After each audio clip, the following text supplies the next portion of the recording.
जय हिंद मेरे प्यारे साथियों, कैसे हैं आप सभी। आशा करता हूँ आप सभी बहुत अच्छे होंगे, स्वस्थ होंगे। तो आज हम बात करेंगे मुख्य सेविका भर्ती 2022 के लिए। बहुत ज़्यादा कंफ्यूजन है बच्चों में कि उसके जो डीवी है उसके अपडेट के बारे में बात करेंगे। हम फाइनल कट ऑफ के बारे में बात करेंगे। स्किल प्लेयर के लिए यानी उत्कृष्ट खिलाड़ी जो है उसका क्या सीन है, कौन सा सर्टिफिकेट आपके स्पोर्ट्स वाले में लगेंगे, स्पोर्ट्स कोटा की जो भर्ती है उसमें कौन लगेंगे, और जो आपके जो बाकी नॉर्मल सर्टिफिकेट है वो, इन सभी क्वेश्चन के बारे में बात करेंगे। बाकी जो फाइनल कट ऑफ है हमारी उसके बारे में बताएंगे, कितनी आपकी फाइनल कट ऑफ जाने की संभावना है, यानी कितने नंबर बढ़ेगी या घटेगी, और नॉर्मलाइजेशन में क्या हुआ वो आपको पता ही है बहुत अच्छे से, तो बहुत ज़्यादा बोले नहीं। सबसे पहले हम बात करते हैं फाइनल कट ऑफ की। तो फाइनल कट ऑफ की बात करते हैं तो जनरल की, जैसे कि आपको पता है 52 पॉइंट कितनी है, 45 है ना, 45, और ये सबकी सेम है।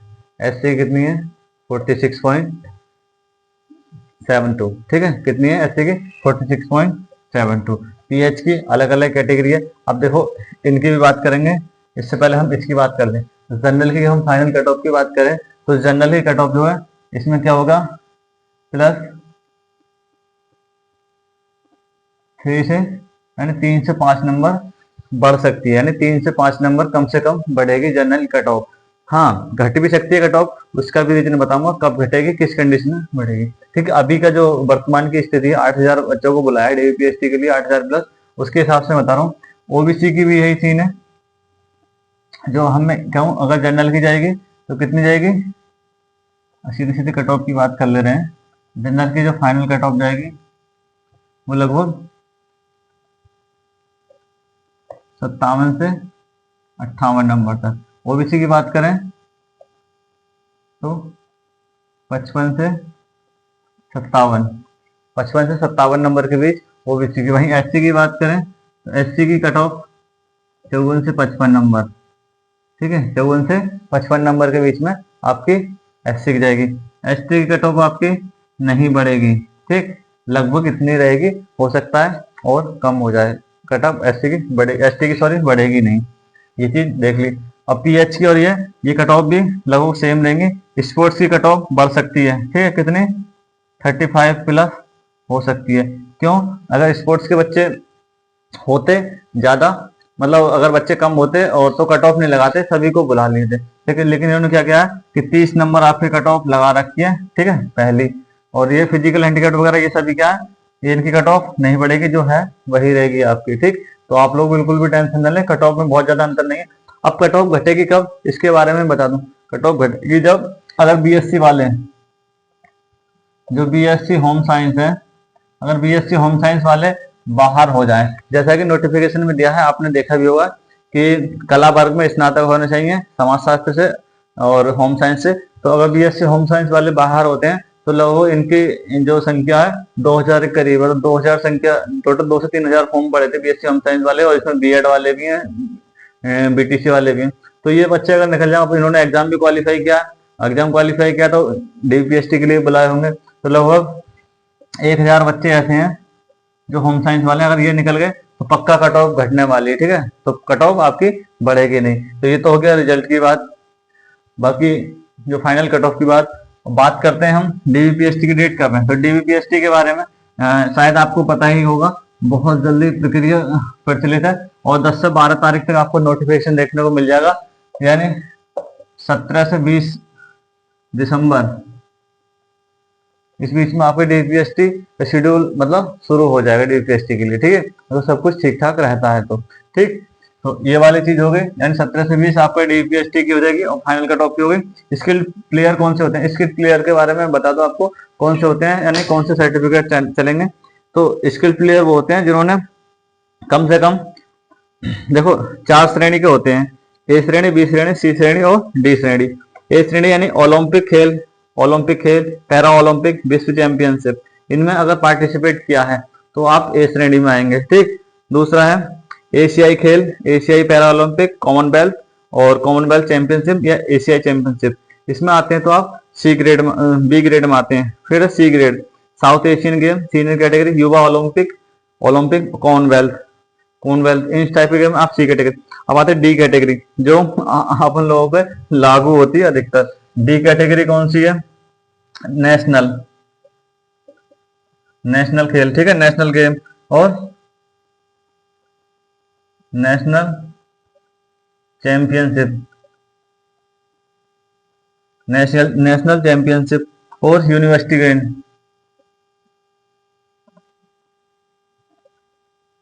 किसी ने यूनिवर्सिटी में प्लेस में आया हो या पार्टिसिपेट किया हो, ऑल इंडिया यूनिवर्सिटी, कौन सा, ऑल इंडिया,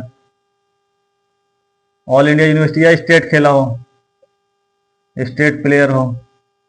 तो इस टाइप के जो भी प्लेयर हैं, मतलब ये इस टाइप में आपने पार्टिसिपेट किया है, सर्टिफिकेट है आपके पास, तो आप उत्कृष्ट खिलाड़ी की श्रेणी में आ सकते हो। ठीक है, तो ये सर्टिफिकेट कौन कौन से चाहिए होंगे इसके बारे में बता दो। अब इसमें कब तक का चाहिए, देखो इसमें लिखा है उत्कृष्ट खिलाड़ियों के लिए भर्ती के मानक, ए श्रेणी में प्रतिभा किया हो अथवा बी श्रेणी में कोई पदक प्राप्त किया हो, जो अभी मैंने बताई थी। सी श्रेणी में कम से कम द्वितीय स्थान या टीम या व्यक्तिगत हो, अथवा डी श्रेणी में प्रथम स्थान टीम या व्यक्तिगत प्राप्त किया हो, यानी या तो टीम फर्स्ट आई हो आपकी, या आपने व्यक्तिगत में आपका प्रथम स्थान हो। ठीक, उसके अतिरिक्त क्रिकेट में वाला हो, अगर कोई क्रिकेट वाला है तो क्रिकेट में क्या हो, अंतरराष्ट्रीय एक दिवसीय टेस्ट मैच में प्रतिभाग करने वाला खिलाड़ी भी इस भर्ती में आवेदन का पात्र होगा। इसी प्रकार शतरंज में ग्रैंड मास्टर उपाधि प्राप्त खिलाड़ी भी इस भर्ती हेतु आवेदन का पात्र होगा। एक कंडीशन है, खेल उपलब्धि की अवधि जिस वित्तीय वर्ष में रिक्तियों विज्ञापित किए जाए, यानी जिस आपको नोटिफिकेशन जब आया था उसके 5 साल के भीतर का होना चाहिए। यानी कि अगर नोटिफिकेशन किसमें 20-21 में आता है तो उसका जो सर्टिफिकेट है 15-16 का वैलिड होगा। ठीक है, 15-16 से पहले का नहीं होना चाहिए। ठीक, तो ये चीज है इसमें। बाकी जो नियमावली आपने देखा ही होगा। ठीक है, ये हो गया स्पोर्ट्स का। एक इसमें प्रारूप दे रखे होंगे, नोटिफिकेशन में आप जाके पढ़ना, और मैं आपको नोटिफिकेशन बता दूंगा। उसमें प्रारूप दे रखे हैं कि मान्यता प्राप्त क्रीड़ा या खेल में प्रदेश की ओर से राष्ट्रीय प्रतिभा किया हो। दूसरा प्रारूप है आपका मान्यता प्राप्त क्रीड़ा या खेल विश्वविद्यालय, जो मैंने बताया था यूनिवर्सिटी, ऑल यूनिवर्सिटी, इनका कोई सर्टिफिकेट हो तो आपको वेरिफिकेशन कराना होगा यूनिवर्सिटी से। तीसरा स्कूल जो आपका ये होगा विश्वविद्यालय। चौथा है आपका स्कूल का या राष्ट्रीय खेल कूद में भाग किया हो, यानी अपने स्कूल की तरफ से राष्ट्रीय खेल कूद में प्रतिभाग किया हो।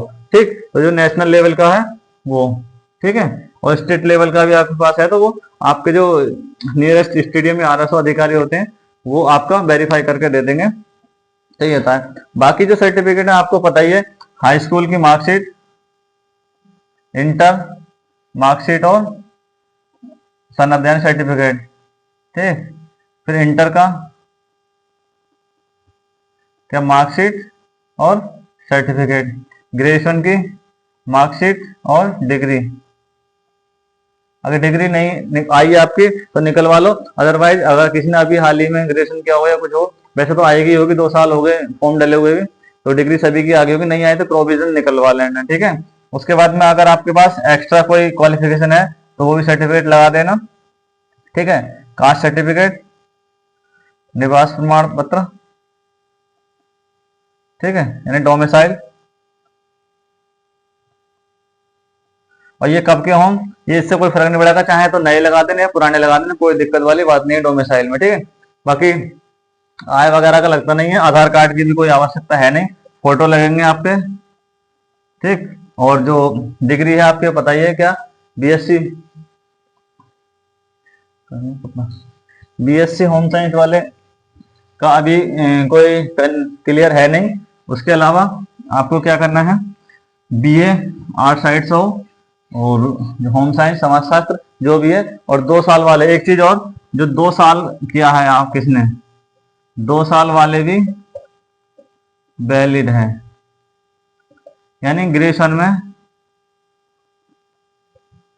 पहले और दूसरे साल में आपके पास होम साइंस या समाजशास्त्र जो भी आपके नोटिफिकेशन में दे रखे हैं वो अगर है तो आपका वैलिड होगा। ठीक, और बीएससी के लिए, बीएससी अभी कंफर्म नहीं है, यानी बीएससी होम साइंस वाले लिए जाएंगे या नहीं लिए जाएंगे ये कंफर्म नहीं है, ये कंफर्म होगा आपको डीबीपीएससी के टाइम पे। वैसे मेरे हिसाब से मुझे 99 चांस लग रहे हैं कि बाहर निकाल देंगे। क्यों, क्योंकि हमारा एक यूपी मिनिस्ट्रियल में एग्जाम होता है, यूपी पुलिस मिनिस्ट्रियल वाला, उसमें ओ लेवल मांगा था, 2016-17 वाली भर्ती थी, उसमें ओ लेवल मांगा था, तो हमारे पास बीसीए था, यानी कि ओ लेवल से तो हायर डिग्री है, और जो ओ लेवल में 1 साल में पढ़ा जाते हैं वो हम पहले सेमेस्टर में ही सारे सब्जेक्ट पढ़ लिए होते हैं, यानी पूरे टोटल सब्जेक्ट पढ़ रखे होते हैं, उससे हायर लेवल की डिग्री है।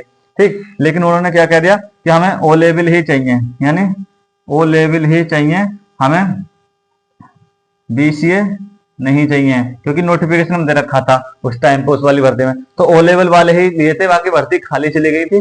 तो बीएससी का इसलिए मुझे नहीं लग रहा कि बीएससी वालों को लिया जाएगा, बीएससी वाले बाहर लिए जाएंगे, तो साफ साफ नोटिफिकेशन में लिखा है कि कला वर्ग में स्नातक होना चाहिए। तो बीएससी कला वर्ग में नहीं आता, ये साइंस वर्ग में आता है। ठीक है, किस में आता है?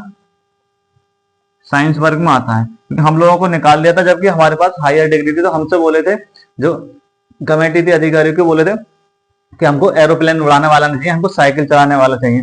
तो हमने बोला भी था कि सर हमको तो साइकिल भी आती है और एरोप्लेन भी आता है, तो वो नहीं माने, मतलब कि हायर डिग्री नहीं चाहिए, चलेगी।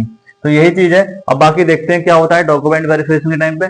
तो आपके सारे डाउट लगभग क्लियर हो गए हैं। तो मिलते हैं नेक्स्ट वीडियो में। और वीडियो अच्छी लगी हो तो वीडियो को लाइक कर दें, शेयर कर दें, चैनल पर नए आए चैनल को सब्सक्राइब कर लें। जय हिंद, जय भारत।